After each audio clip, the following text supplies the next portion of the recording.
Highlight something that stood out for me this week. Remember, they were doing service, they were doing career related, they were doing the ministry here at the church in the evening. So they were all over the place. They visited some of our own church members in their workplaces. Awesome week. Share with us.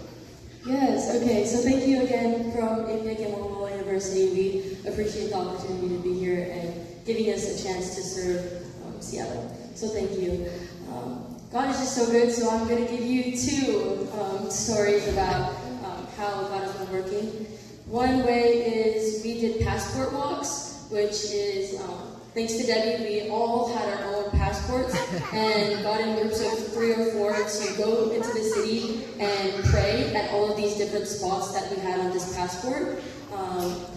Like Bible Tea Shop in Chinatown, or the hotel down there, like a bunch of places, like the game shops too, like just getting to be out there with people and praying openly in public, which was amazing to see my peers do, as well as for me. It felt good to be exemplifying our faith. And the second thing that I loved was after everyone left for our evangelistic series at night, for about an hour or two, all of us would just be laying on the stage, singing, praising the Lord, and I just love seeing all of us so openly worshiping, and our hearts are just so